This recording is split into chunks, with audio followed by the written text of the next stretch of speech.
সেদিন থেকে এক অপার্থিব শান্তি এসে গ্রাস করল আমার দেহ মনকে।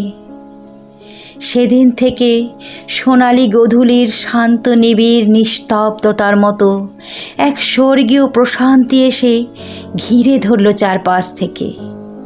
যেদিন থেকে আমি জানলাম আমি আসলে নিজেই নিজের শ্রেষ্ঠ বন্ধু। যেদিন থেকে আমি জানলাম এই পৃথিবীতে নিজের মতো কোনো উৎকৃষ্ট বন্ধু আর দ্বিতীয়টি নেই মানুষের জীবনে।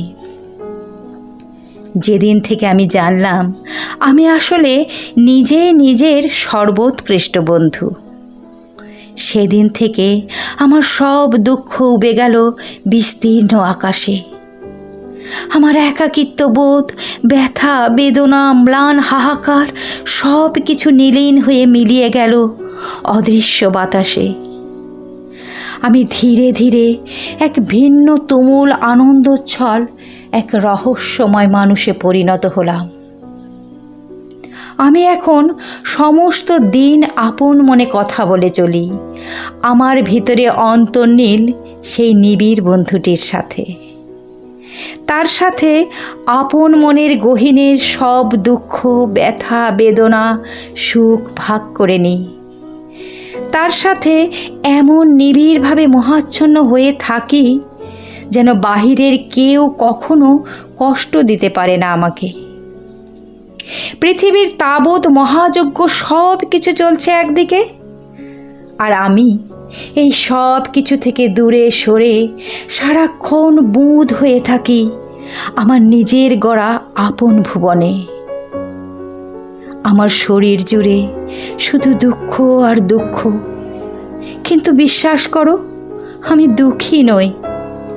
দুঃখগুলো কখনো ক্লান্ত করতে পারে না আমাকে, বরং দুঃখগুলো আমার পা থেকে কেশাগ্র পর্যন্ত বুলিয়ে দেয় পাখির নরম পালকের মতো মোলায়েম এক পরম শান্তি নিবিড় স্পর্শে।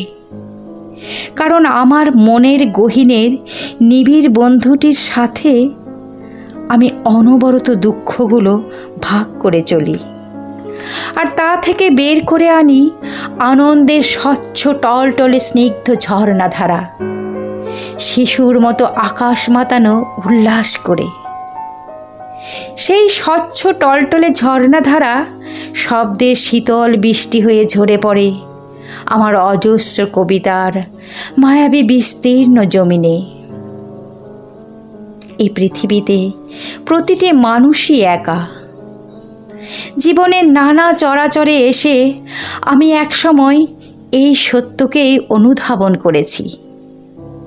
এই ক্ষণিকের দীর্ঘ জীবন পথে অনেকেই বন্ধু হয়, কিন্তু শেষ অবধি কেউ থাকে না আমাদের সাথে।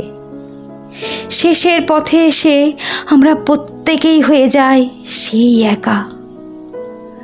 একাকিত্বের রহস্যময় এক ধূধু শূন্যতা এসে গ্রাস করে আমাদেরকে।